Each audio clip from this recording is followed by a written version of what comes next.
So what's a good credit score? So you want to be at least in the 700 plus. And someone who has no credit, they don't have a score at all. They don't have a score. We call that a ghost file. Right. So typically, if you're under the age of 18, odds are you don't have a credit score. Unless your mama done put something in your name. They don't put something in your name. But you can actually start building your child's credit at the age of 13. Really? Yeah. So once my son turned 18, I actually put him as an authorized user on my cards. He doesn't get access to the card. He just gets the history. Right. So by the time he's 18 years old, he can actually go and pull a credit report, or what we call the tri-merge report. So now when it's time for him, when he wants to buy his first vehicle, we've already established him a credit score. So I got to stop you right there. Yeah. Because this gets deep. Oh, it man. gets deep. We might need 10 episodes, Nick. No, because what you just touched on, and you actually touched on it a little bit Definitely. earlier, is that, and it's how other communities actually 1000%. thrive, because you're taking the equity in which you've built up, Right. and you're passing it on to your son, or you're passing it on to a friend that may have just got incarcerated, and now because you're established and you want to see others grow, you lend your good name, which ultimately what credit is all about. Definitely. You're lending your good name to your community, which then hopefully they have good names and therefore they can continue to do things, and we've empowered the entire community. Correct. We've empowered our entire family. But let's keep it a stack. Let's be honest. There's not a lot of yous in the world.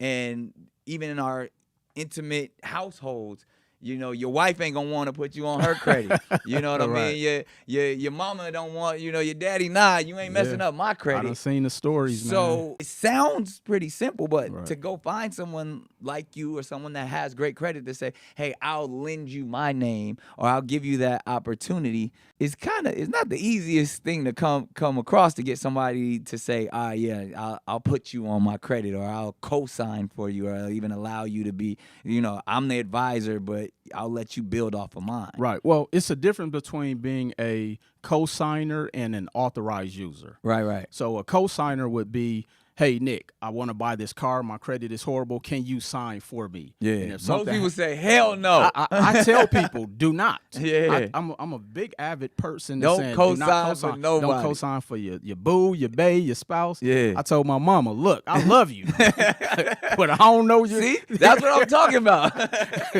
And so the cosigner is different than the authorized user. Okay. The authorized user would essentially be, I'm adding you on, and you're in layman's terms, you're renting my credit history. Right. And I can remove you at any time. And because I can control that cycle, I'm more apt to doing so from a standpoint if it's actually benefiting someone. Right. Because again, you don't get the card, you just get the history. How does one do that? How do you get to find someone and say, hey, can you be an authorized user for me? Absolutely. Or can I be an authorized user on your account? Yeah, so because credit and money and finances is such a touchy subject, especially in a black household, those conversations are very uncomfortable. Yeah. And sometimes you may not know anyone.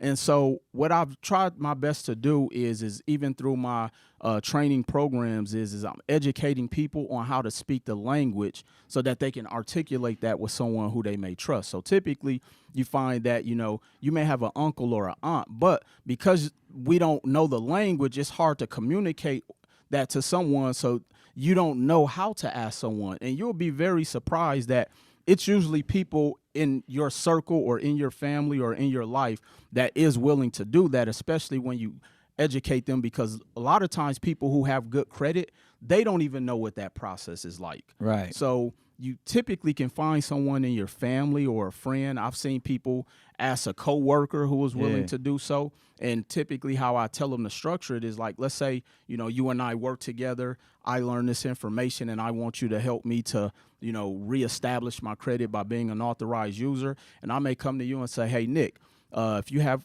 credit cards that are in good standing and you have good history, your balances are low, you have no late payments, would you be willing to add me on as an authorized user? I don't get the card, you get to keep it. I'm just renting the credit history. And as a matter of fact, for you doing so, I'll even help you pay the monthly bill. So that way there's some level of exchange. You see what I'm saying? Gotcha. But if there's no level of exchange, the person going to be like, well, I don't want you having access to my information. But it's because a lot of the times we don't know how to articulate the benefits.